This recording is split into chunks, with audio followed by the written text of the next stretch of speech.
Salut à tous, ici Michael, j'espère que vous allez bien. On se retrouve aujourd'hui pour une nouvelle vidéo consacrée au logiciel Blender. Aujourd'hui, on va dire que c'est le début d'une mini-série sur ma chaîne YouTube consacrée à la réalisation d'un téléphone portable de A à Z. Alors pourquoi je dis mini-série? Parce que je ne vais pas pouvoir couvrir tous les aspects de la modélisation, des matériaux et des rendus au cours d'une seule vidéo. Donc rien que la modélisation, je pense que ça va prendre 2 vidéos, à peu près 2 vidéos d'une demi-heure ou de 20 minutes. J'ai pas envie non plus de faire soit une vidéo d'1 heure en expliquant tout, parce que je sais que la plupart des gens vont pas aller jusqu'au bout, soit de faire une vidéo de 20 minutes mais en parlant super vite, en sautant des détails, c'est pas le but. Le but c'est vraiment qu'une personne qui possède les bases de Blender et qui a jamais pu réaliser, on va dire, un projet d'une telle envergure, même si c'est pas non plus un projet immense, mais déjà si vous débutez, je pense que vous serez content d'arriver à ce résultat-là. Voilà, donc une personne qui débute et qui a les bases, normalement pourra suivre la vidéo. C'est pour ça que je vais essayer de tout détailler pour obtenir ce que vous avez sous les yeux. Donc 2 vidéos de 25 minutes, 30 minutes peut-être sur la modélisation pour obtenir le maillage, hop là, comme ceci, comme vous avez sous les yeux. Donc c'est pas un maillage très complexe, mais ça permet quand même d'appliquer pas mal de techniques qu'on a vues au cours des différentes vidéos. Il y a quelques détails cachés si on va dessous, par exemple ici pour faire les prises jack, le connecteur pour brancher les haut-parleurs, etc. Il y a pas mal de choses à voir à ce niveau-là. Et ensuite, on se consacrera, bien évidemment, aux matériaux. Donc là, je suis avec Eevee, donc l'avantage, c'est que je peux tourner en temps réel. Il y a quelques subtilités, notamment comment obtenir des reflets comme ça sur l'écran, comment faire en sorte d'avoir un objectif assez réaliste avec... vous voyez, avec une vitre ici qui nous donne un effet assez sympa par rapport à ce qu'il y a dedans. Comment faire un flash lumineux. Voilà, plein de petites choses comme ça qui seront assez sympas. Et pourquoi pas dans une 4e vidéo, donc 2 vidéos de modélisation, une vidéo de matériaux qui sera un peu plus brève. Et pourquoi pas dans une 4e faire des animations. Je sais pas. Donc ça, si ça vous intéresse, je pourrais le faire. On verra, j'ai pas encore prévu de plage horaire pour ça. Donc on verra comment j'avance, etc., etc. Ok, donc on va commencer par la partie modélisation de ce téléphone. Je vais... hop là, passer en vue solide comme ça demandera moins de ressources. Et je vais dans un nouveau fichier Blender consacré à mon projet. Alors, quelques petites nouveautés sur l'interface de Blender. J'avais une remarque très pertinente en commentaire qui me disait que mon interface graphique était un petit peu petit et donc peu lisible en fonction des écrans utilisés. Du coup, j'ai passé le ratio à 120%. Normalement, vous aurez un peu moins de difficulté pour lire que ce soit les icônes ou les petits textes. Donc voilà, également j'ai un nouveau plugin qui affiche les touches, maintenant ça indique en plus de la touche la fonctionnalité. Donc si j'appuie sur A par exemple, il va me mettre Select All, il me met à la fois le raccourci clavier et sa fonctionnalité. Comme ça si j'oublie d'en parler, lui il affichera automatiquement, donc ça c'est pratique. Et je vais également faire en sorte, donc on m'a dit que des fois ma tête cachait un petit peu les fonctionnalités, donc je faisais attention, mais je vais encore plus prêter attention à ça en regardant le retour de temps en temps, pour voir que mon visage cache aucune info en bas à gauche. Alors, parce que je vais être totalement transparent avec vous, pourquoi je mets ma tête en bas à droite, en bas à gauche, pardon. Bon, déjà parce que j'aime bien parler avec mes mains, vous l'avez remarqué, montrer des choses, des détails, etc., faire des signes. Et également parce qu'il y a des petits rigolos qui se sont amusés à télécharger mes vidéos et à les redoubler par-dessus. Donc voilà, en français ou en anglais, pour avoir des tutos, c'est exactement les mêmes. Ils téléchargent ma vidéo et ils doublent par-dessus avec les voix. Donc comme ça, le fait d'avoir mon visage, ça fait un petit copyright. Alors soit ils sont très bons en lip sync et il faut qu'ils parlent pile en même temps que moi, soit ils sont obligés de mettre un truc, un carré en bas à gauche, et du coup c'est directement flagrant que la vidéo a été volée. Donc voilà, c'est histoire d'avoir un petit copyright sur ma vidéo. Ok, petite parenthèse fermée, on va commencer tout de suite la modélisation 3D parce que c'est pour ça que vous êtes ici. Donc en haut à droite, dans un premier temps, je vais ouvrir une image de référence qui va m'aider lors de ma modélisation.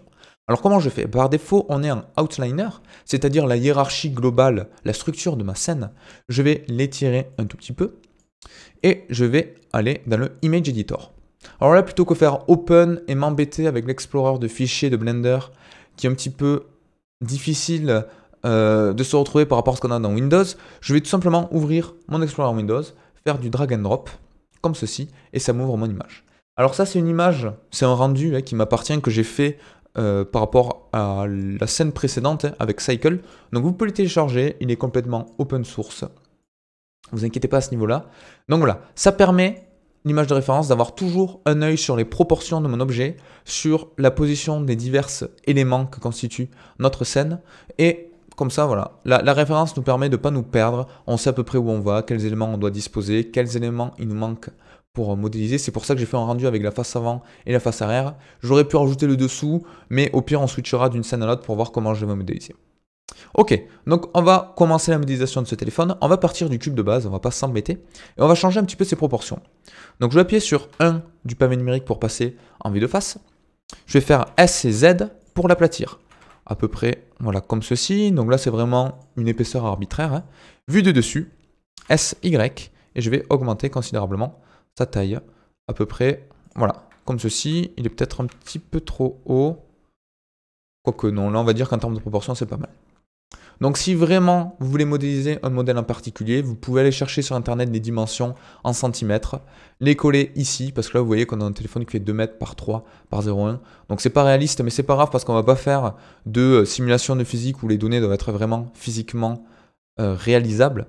C'est pas dramatique, donc nous on va rester sur ça. Suffit que les ratios soient bons, mais après vous pouvez toujours aller chercher les vraies valeurs sur internet. Donc, une fois qu'on a ceci, qu'est-ce qu'on fait? On va passer en vue dessus et on va vouloir insérer une face juste là. Alors, pour insérer une face, c'est pas compliqué. Je passe en mode édition, je sélectionne ma face dessus et on va avoir un petit souci. Si j'appuie sur I, comme Inset ou Insert, et que je réduis, on voit que mon insertion, elle n'est pas proportionnelle. On a une insertion beaucoup plus élevée ici, plus grande distance, comparée sur le côté. Alors que normalement, on devrait avoir quelque chose d'homogène. Alors comment ça se fait? Tout simplement, donc c'est quelque chose que j'ai souvent répété dans mes vidéos, mais quand vous modifiez l'échelle d'un objet dans Blender, on doit l'appliquer avant de paramétrer différentes modifications sur celui-ci. Sinon, Blender est encore basé sur cette modification d'échelle. Et là, quand je fais une insertion de face, eh bien certes en X, elle va être correcte, parce que le X, on n'y a pas touché, mais en Y, elle va être écrasée, du moins, elle va être 1,8 fois supérieure à ce que j'ai en X, donc c'est pas bon. Donc comment valider ce ratio d'échelle pour que mon insertion de face se fasse correctement? Je fais CTRL A et j'applique mon scale.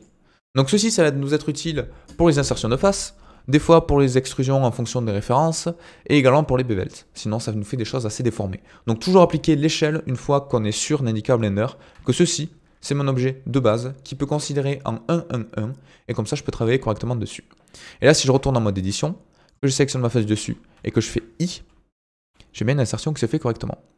Donc là, je vais rajouter une certaine épaisseur. Donc l'épaisseur que je donne là, c'est l'épaisseur que je vais avoir à ce niveau-là. Donc on va dire la partie noire autour de mon objet parce qu'il va y avoir un écran un petit peu encastré dans mon objet.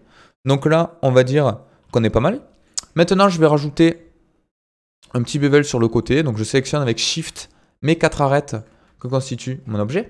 J'appuie sur 7 pour passer en mode édition.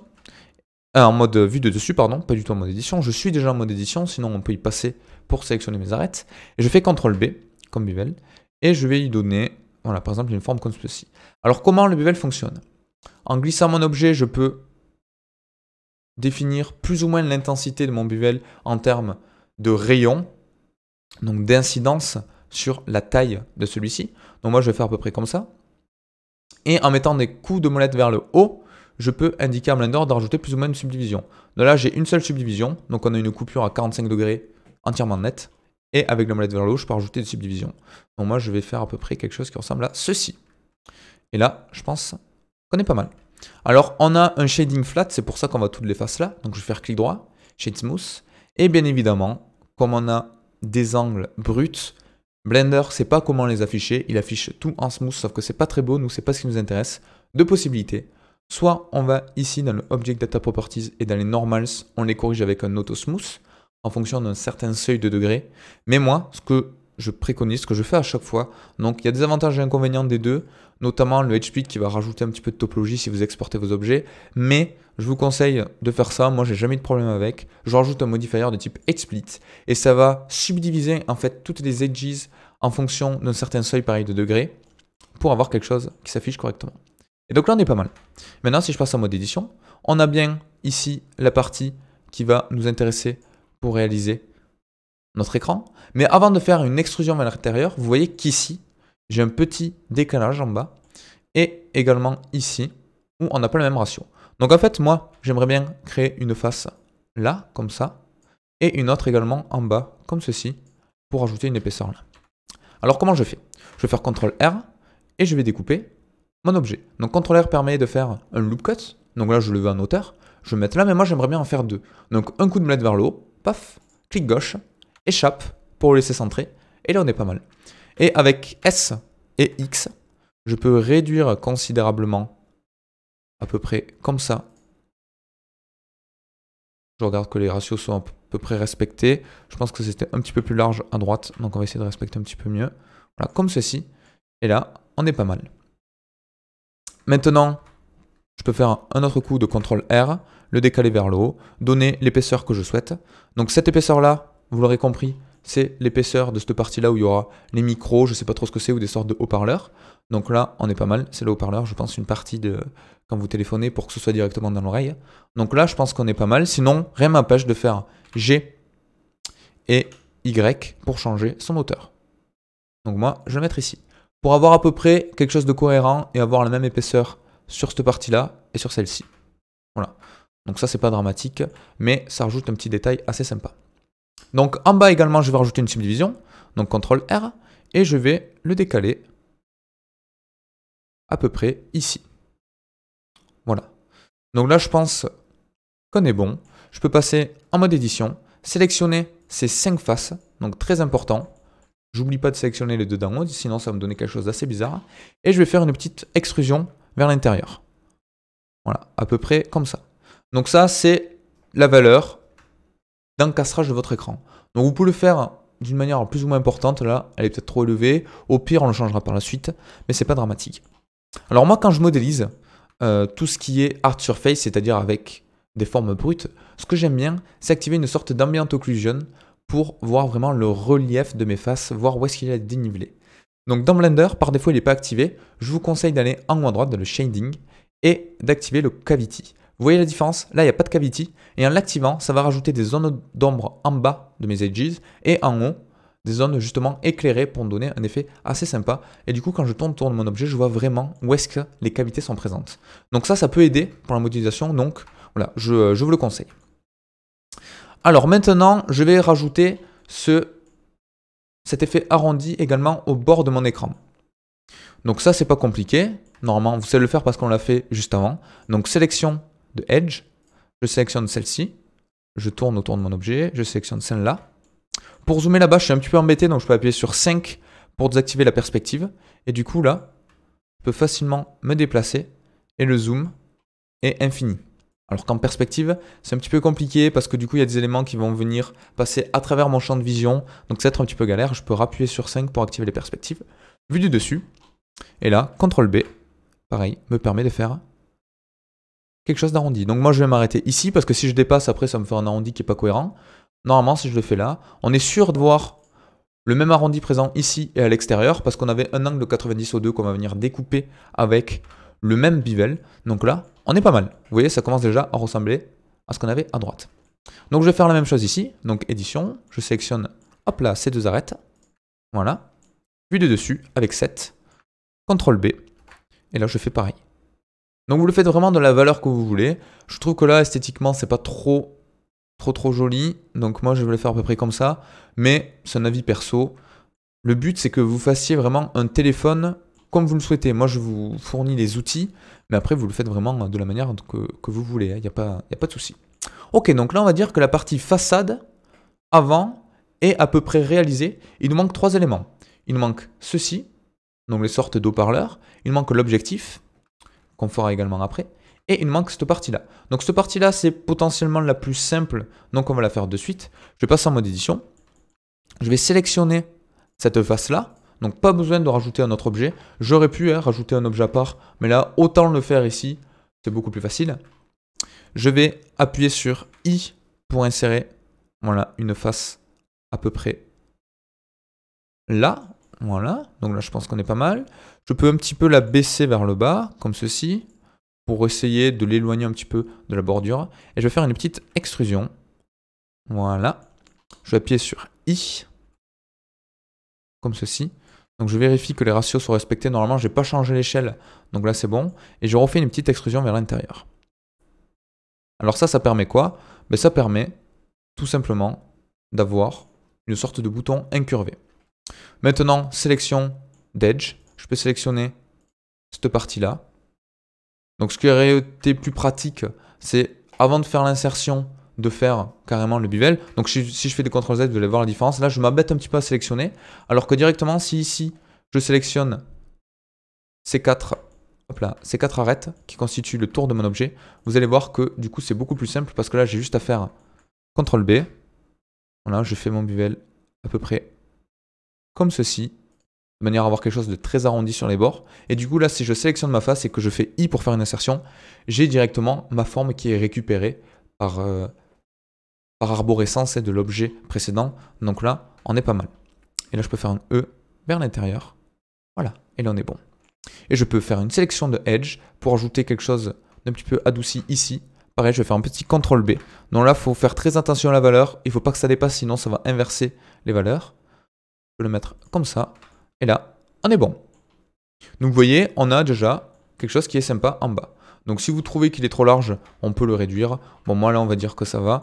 Mais sinon, au moment où vous faites l'insertion, vous pouvez réduire un petit peu les faces. Sinon, une fois que vous avez fait toutes ces modifications-là, parce que peut-être que ça va arriver, il vous faudrait sélectionner en vue fil de fer avec C toute cette partie-là. Hop là, désélectionner ça. Et là, faire S et redimensionner votre objet. Ok? Donc là, moi, on va dire que ça me convient. On peut passer à la partie d'en haut. Dans la partie d'en haut, ça va être un petit peu plus complexe parce qu'on va avoir d'autres techniques pour le positionner correctement, pour enlever un petit peu de la matière, pour faire plein de petits trous au niveau des sortes de micros, enfin de petits trous d'ampli présents en haut de mon objet. Donc, je vais rajouter avec Shift A un nouveau objet de type cube. Alors là, on ne va pas s'embêter. On pourrait repartir de cette face-là, mais honnêtement, le but là, c'est vraiment d'obtenir un rendu, c'est pas trop du temps réel, donc même si on a un nombre de polygones un petit peu important comparé à ce qu'on aurait pu faire à partir d'un objet unique, on va rajouter là un cube, ça va pas non plus demander beaucoup de ressources. L'inconvénient d'avoir différents objets, c'est qu'on va devoir les regrouper sur un empty par exemple, ou sur cet objet global, et du coup, on sait qu'on aura une hiérarchie, à chaque fois qu'on va bouger un objet, l'ensemble du téléphone va bouger. Parce que vous comprenez bien que si je fais une rotation de mon téléphone et que les haut-parleurs ne suivent pas, c'est pas du tout réaliste. Et on est déjà à 17 minutes. Donc effectivement, il y aura bien 2 vidéos de modélisation.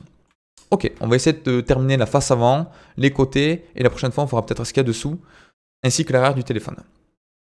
Donc maintenant, comment rajouter cette partie-là? Je vais faire Shift A, je vais rajouter un cube. Je vais réduire considérablement sa taille. Avec Z et Wireframe, je vais l'amener ici, donc à peu près au milieu de mon objet. Donc là, on n'est pas extrêmement précis. On aurait pu sélectionner la face, ramener le curseur à la sélection, etc. Mais là, c'est pas dramatique. On va dire qu'il est centré. Voilà. Et je peux l'étirer à peu près pour lui donner cette forme-là. Donc je veux pas trop qu'il soit important en termes de taille, parce que c'est vraiment à titre un petit peu décoratif qu'on rajoute ça, parce que ça va donner un effet métallisé un petit peu sympa. Et je peux le mettre à peu près comme ça, qui ressorte pas trop. Mode édition, je vais sélectionner ma face du dessous. Et avec G et Z, je vais faire en sorte qu'il ne traverse pas non plus l'intégralité de mon objet. Donc si vraiment vous voulez fusionner ces deux maillages, si à tout prix pour des raisons X ou Y, vous avez une contrainte et vous devez avoir un seul objet, vous pouvez rajouter un booléen de type union qui va faire le travail, parce que là on a des formes assez simples, géométriquement on n'a pas vraiment de courbe, donc il ne devrait pas y avoir de soucis à ce niveau-là. Ok, CTRL A, comme d'habitude, hop là, pour appliquer l'échelle. Je vais passer en mode édition. Je vais sélectionner mes 4 arêtes du bord de mon objet. Et on va refaire, comme tout à l'heure, exactement, un bevel. Je le fais à peu près jusqu'ici. Voilà, donc là, on est pas mal. Et maintenant, je vais sélectionner cet objet. Je vais faire Shift S, Cursor to Selected. Comme ça m'amène le curseur 3D ici. Et je vous rappelle que dans Blender, quand vous rajoutez un objet, il va automatiquement se positionner sur le curseur 3D. Donc là, si je rajoute un cylindre, il se met exactement ici sur mon objet. Donc en vue de dessus, je vais essayer de faire d'abord un cylindre qui correspondrait à la taille d'un trou que je veux représenter en haut. Donc là, si je vais, par exemple, sur cet objet-là, on voit que j'ai les trous qui font à peu près, on va dire, un tiers de l'épaisseur de mon objet. Donc je vais à peu près essayer de me référer à ça. Voilà. Donc je vais mettre à peu près comme ceci. On est pas mal. Et là, je vais rajouter un modifier, plutôt que les dupliquer à la main. Un modifier de type Array. Array qui permet, je rappelle, de créer un tableau, comme le nom l'indique. Donc je vais le décaler jusqu'à là. On va le faire partir ici. et je vais en mettre par exemple 15 pour voir où ça tombe. Et en termes de facteur en X, j'aimerais bien créer un petit offset, un petit vide entre les duplications des objets. Donc par défaut, il a 1, c'est-à-dire qu'à chaque fois que je finis un objet, il me colle le prochain sans espacement. Donc moi, je vais mettre 1.2. Et là, ça me paraît déjà pas mal. Et je vais mettre 16. Ok, ça me paraît correct. Comment le centrer? Parce que là, vous voyez, on n'est pas précisément centré. Je vais être obligé d'appliquer mon array. Pourquoi? Parce qu'ensuite, je vais réaligner le centre de mon objet en mon curseur 3D. Parce que je sais que mon curseur 3D, il est aligné à cet objet-là. Parce que tout à l'heure, on a dit à Blender d'afficher le curseur 3D à cet endroit-là. Donc, comment je fais?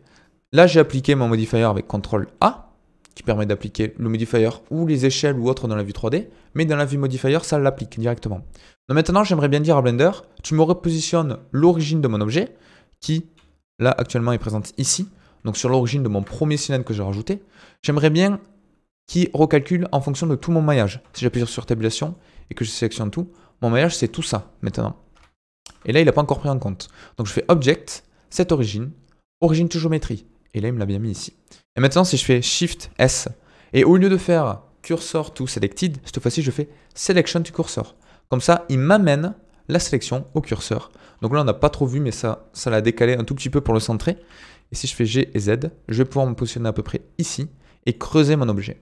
Alors, comment je fais pour creuser mon objet? On va utiliser un boolean. Alors, pourquoi on n'a pas utilisé le loop tool pour avoir des formes circulaires? Déjà parce que, dans un premier temps, là, on a plein de cercles à creuser, donc ça prendrait vraiment du temps. Et si on veut rajouter, par exemple, le subdivision surface pour l'adoucir, chose qui est primordiale avec l'outil loop tool, sinon on a vraiment quelque chose en low poly. Mais là, ça va pas être pratique parce qu'on a des formes avec des découpages et le subdivision surface et le edge split, des fois ça ne fonctionne pas correctement. Donc là, je vous conseille d'utiliser le boolean. On a deux formes géométriques qui sont relativement simples, donc il ne devrait pas y avoir de soucis. Même si on a un maillage qui n'est pas propre à 100%, pour le travail qu'on va faire aujourd'hui, ça nous satisfait. On ne veut pas faire de l'animation pour des jeux avec vraiment du rigging et tout. Donc là, pour le moment, ça va. Donc je vais sélectionner l'objet que je veux creuser. Je vais faire Add Modifier, Boolean. On reste par différence, normalement c'est de base. Donc intersect union différence, c'est exactement ce que vous voyez en maths. Donc si j'ai deux ensembles A et B, intersection de A et B c'est ceci, union de A et B c'est tout ceci, et différence de A moins B c'est uniquement cette partie-là moins B. Ok? Donc le moins l'autre. Vous allez voir en 3D ça marche pareil qu'en maths. Là je fais différence, je sélectionne mes cylindres, je fais CTRL A pour apply. Et si ça, maintenant, je le décale, on voit que ça m'a bien creusé mon matériau. Mon objet, pardon, mon maillage. Donc là, on a un petit souci, on est en shading flat parce que j'ai rajouté un nouvel objet. Je fais clic droit, shade smooth. Ça nous fait un truc vraiment horrible. Donc ça, c'est dû en partie au boolean qui nous a fait un maillage un petit peu bizarre. Vous voyez, il me l'a découpé. Quoique là, il a fait assez propre parce que mon objet était centré. Donc voilà. Et je vais rajouter un modifier de type edge split. Et là, on est bon.